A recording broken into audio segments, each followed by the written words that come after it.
warahmatullahi wabarakatuh. Apa kabar anak-anak kelas 6 yang hebat dan penuh semangat? Semoga kalian sehat selalu ya. Hari ini Ibu akan mengajarkan materi tentang teks laporan hasil pengamatan. Nah, apakah kalian tahu teks laporan hasil pengamatan itu apa?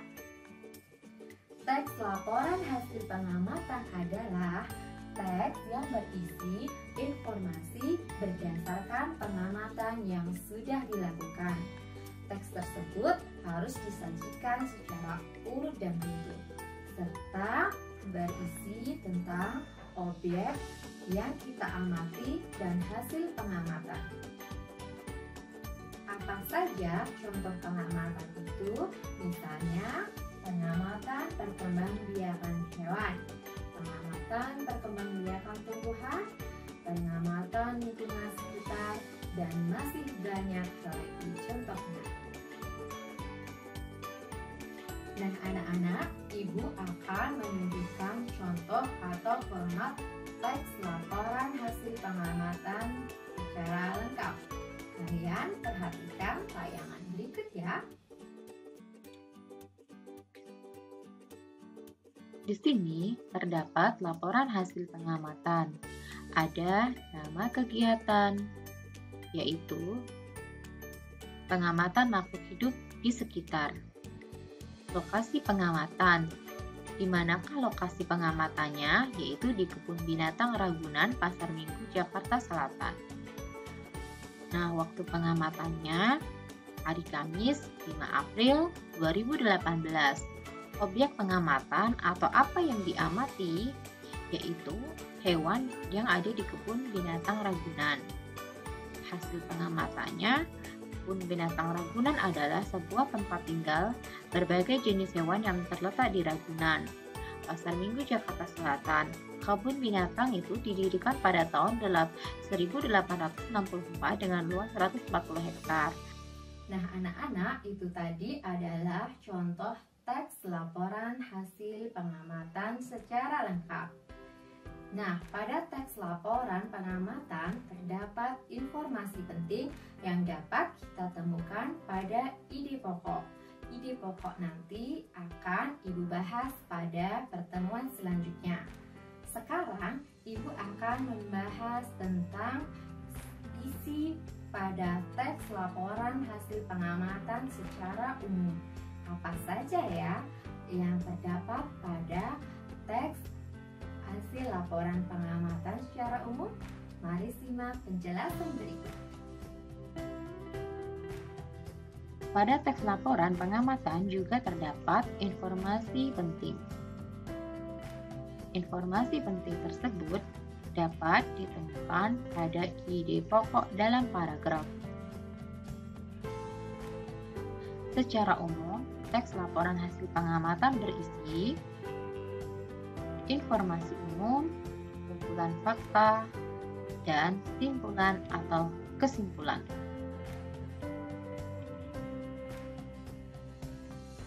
Apakah informasi umum itu? Informasi umum adalah informasi yang disajikan secara menyeluruh dari hasil pengamatan, membaca sumber terpercaya dari internet atau media cetak lainnya. Jadi seluruh informasi yang kalian dapat, kalian tuangkan dalam tulisan dari hasil pengamatan kalian dan dari membaca sumber internet atau media sosial atau media cetak lainnya yang terpercaya. Disitulah disebut informasi. Apakah fakta itu dan bagaimana ciri-ciri fakta? Fakta adalah suatu keadaan, hal, ataupun peristiwa yang benar-benar telah terjadi atau nyata. Ciri-ciri fakta yang pertama, dapat ditangkap indera manusia, dapat dibuktikan dan diakui secara luas. Bersifat objektif, tidak mengada-ngada, dan bukan suatu karangan. dapat diuji dan biasanya disertai keterangan saksi atau narasumber. Yang keempat, memiliki sumber data yang akurat dan nyata, baik itu suatu hal, peristiwa, waktu, tempat, dan tanggal kejadian. Yang terakhir, menjelaskan tentang suatu kejadian atau permasalahan yang telah terjadi. Tadi ciri-ciri fakta. Sekarang kita baca teks berikut untuk melihat contoh informasi umum dan fakta ya.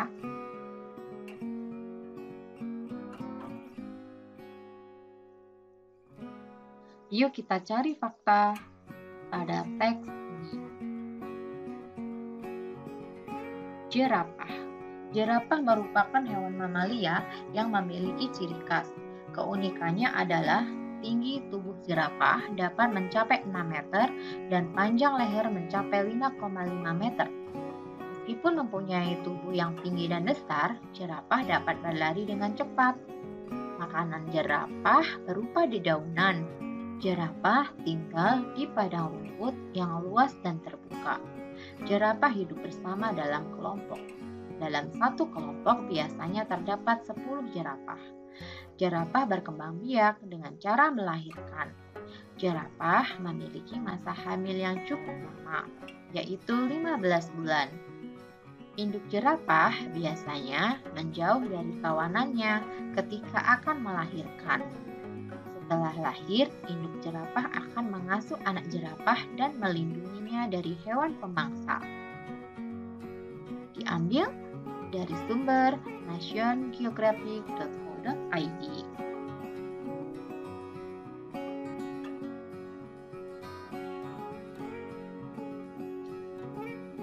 Sekarang, informasi umum dan fakta untuk teks yang berjudul jerapah dapat kita temukan dengan menggunakan kata tanya adik Simba, yaitu apakah adik Simba itu?